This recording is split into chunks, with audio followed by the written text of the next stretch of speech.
ఒకవైపు టైలరింగ్, మరోవైపు బ్యూటీషియన్, ఈ రెండు నేను ఎలా మెయింటెనెన్స్ చేస్తున్నాను. హాయ్ అండి, welcome back to my channel lovely Lalakshi. ఈరోజు నేను టైలరింగ్, బ్యూటీషియన్ రెండిట్ల గురించి చెప్పాలనుకుంటున్నానండి. అంటే ఈరోజు షాప్లో నేను చాలా బిజీగా ఉన్నాను. ఉదయం వెంటనే కస్టమర్స్ వచ్చారు. అది దేనికంటే బ్యూటీషియన్స్కి. ఉదయం నుంచి రాత్రి వరకు అలా కస్టమర్స్ బ్యూటీషియన్కి అయితే వస్తూనే ఉన్నారండి. అదిగోండి నేను ఐబ్రోస్ అవి చేస్తున్నాను.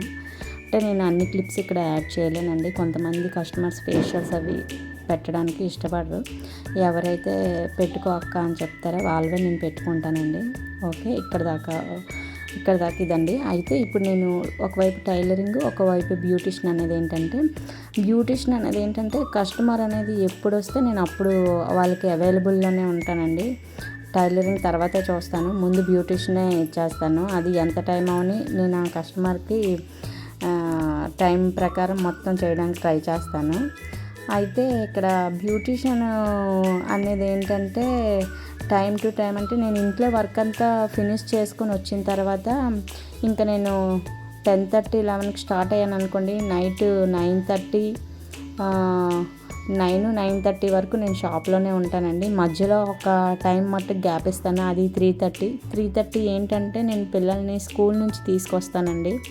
స్కూల్కి వెళ్తాను. స్కూల్ నుంచి పిల్లల్ని తీసుకురావడానికి ఆ 3:30 అనేది బ్రేక్ ఇస్తాను. ఒక 1 అవర్ అవుతుంది. ఎందుకంటే నేను వాళ్ళకి పాలు అవి ఇచ్చి మళ్ళీ వాళ్ళకి క్రికెట్ అకాడమీకి తీసుకొని వెళ్తాను పిల్లల్ని. మళ్ళీ అక్కడి నుంచి వాళ్ళకి అకాడమీలో దింపేసి నేను 4కి వచ్చి మళ్ళీ బ్యూటీషియన్ అనేది స్టార్టింగ్లో ఉంటుంది. అయితే బ్యూటీషియన్ స్టార్టింగ్ చేసుకున్న నుంచి, అంటే ఒక్కొక్కసారి కస్టమర్స్ ఖాళీగా ఉన్నప్పుడు నేను ఏం చేస్తానంటే టైలరింగ్ కూడా చేసుకుంటాను. టైలరింగ్ చాలా ఎక్కువ చేసేదాన్నండి. దానివల్ల నాకు కొంచెం హెల్త్ ప్రాబ్లమ్స్ కూడా వచ్చాయి. అందుకని ఈ మధ్యన చాలా వరకు తగ్గించాను. బ్యూటీషియన్ మట్టుకు అస్సలు ఫుల్ టైం బ్యూటీషియన్లో కంటిన్యూస్గా ఉంటాను, అన్నీ చేస్తాను. తర్వాత కొంతమంది మెహందీకి వర్క్స్ కూడా ఇస్తానండి నేను.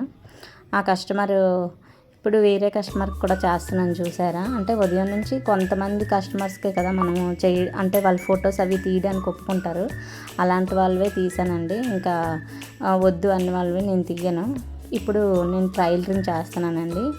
ఈ టైలరింగ్ ఏం చేస్తున్నానంటే అది మధ్యాహ్నం కొంచెం బ్రేక్ దొరికింది. అంటే కస్టమర్స్ లేరు. అది 1:30 నుంచి 3:30 వరకు నేను టైలరింగ్ కంటిన్యూస్గా చేశానండి. అంటే స్కూల్కి వెళ్ళే వరకును. అంటే డ్రెస్సులన్నీ ఆల్టర్నేట్ చేశాను. అయితే స్టిచ్చింగ్లో ఉన్న బెనిఫిట్ ఏంటంటే ఇది మనకు నచ్చిన టైంలో చేసుకోవచ్చండి. నేను బ్యూటీషియన్ అంటే కస్టమర్ వచ్చినప్పుడే చేయాలి.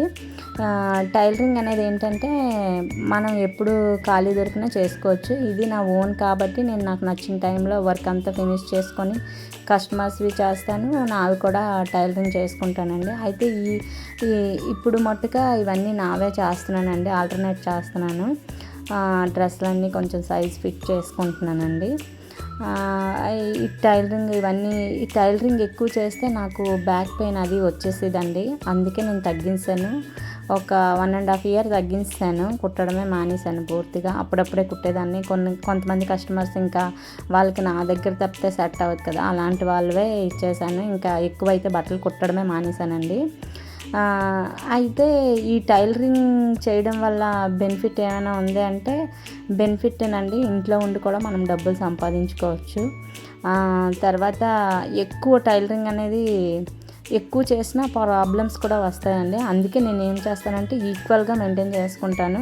అంటే పార్లర్ కొంచెం బిజినెస్ తక్కువగా ఉన్నప్పుడు మాత్రమే టైలరింగ్ చేస్తాను. మధ్యాహ్నం పూట ఒక్కొక్కసారి ఎవరు లేరు అనుకోండి, అలాంటి టైం చూసుకొని నేను టైలరింగ్ అవి చేసుకుంటానండి. టైలరింగ్ చేసుకొని నేను పర్వాలేదు బాగానే సంపాదించుకుంటాను. అంటే నా షాప్ రెంట్ పోయి తర్వాత నా మెయింటెనెన్స్కి అనేది వచ్చేటట్టు చూసుకుంటానండి. మరీ ఎక్కువగా స్ట్రైన్ అయిపోయి అంతా సంపాదించాలని ఆలోచించను. ఎందుకంటే దానివల్ల సైడ్ ఎఫెక్ట్స్ అయితే బోల్డ్ వస్తాయి కాబట్టి టైలరింగ్ అనేది నాకు వీలు చూసుకొని చేస్తానండి. అయితే ఈ బ్యూటీషియన్ అయితే ఈరోజు ఫుల్గా నైట్ వరకు కూడా బిజీగానే ఉన్నానండి. ఎందుకంటే నాకు టైలరింగు బ్యూటిషనే కాదు, పక్కన ఇంకొక ఫ్యాన్సీ షాప్ కూడా ఉంది కదా, ఇవన్నీ చూసుకోవడంతో నేను నా మూడు కూడా టైలరింగ్ చేశాను, బ్యూటిషన్ బిజీగానే ఉన్నాను. అలాగే కొంచెం ఫ్యాన్సీ సామాన్ కూడా సేల్ చేశాను, అందువల్ల కొంచెం బిజీగానే ఉన్నానండి నిన్నంతానా. నేను ఈ వర్క్లన్నీ ఏం చేసుకుంటానంటే, నాకు స్ట్రెస్ లేకన్నా, నేను కొంచెం అంటే మరీ వర్క్ స్ట్రెస్ ఎక్కువ పెట్టుకోకన్నా నాకు నచ్చినట్టు చేసుకుంటానండి. టైలరింగ్ అనేది అయితే పర్టికులర్గా నాకు ఇంట్రెస్ట్ ఉంటేనే చేస్తాను, లేకపోతే అస్సలు చేయనండి. ఎందుకంటే ప్రాబ్లమ్స్ అలాగే వస్తాయి కాబట్టి దాని గురించి నాకు బాగా తెలుసు.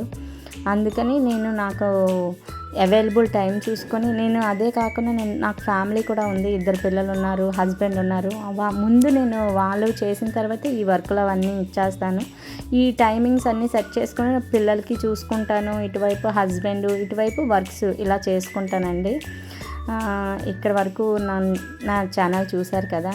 నా వీడియో కనుక నచ్చితే కొంచెం లైక్ చేయండి, షేర్ చేయండి, సబ్స్క్రైబ్ చేయండి. ఇప్పుడు నేను ఈ 2 వర్కుల్ని బ్యాలెన్స్గానే చూసుకుంటానండి, కానీ ఎక్కువ టైం అనేది బ్యూటీషియన్స్ కేటాయిస్తాను. ఎందుకంటే పార్లర్ కొంచెం ఎక్కువ బిజీగా ఉంటుంది కదా, ఎప్పుడు ఎవరొక్కరు కస్టమర్స్ వస్తూనే ఉంటారు. అందుకని నేను పార్లర్కి ఎక్కువ టైం ఇస్తుంటాను. వీలు దొరికినప్పుడే టైలరింగ్ అనేది చేసుకుంటుంటానండి. దీని ద్వారా నేను కొంచెం నాకు ఫైనాన్షియల్గా హెల్ప్ అవుతుందని నేను టైలరింగ్ కొంచెమే చేస్తాను, కానీ బ్యూటీషియన్ అనేది ఫుల్ టైంలో ఉంటానండి. Thank you. నా ఛానల్ని లైక్ చేయండి, షేర్ చేయండి, సబ్స్క్రైబ్ చేయండి ప్లీజ్.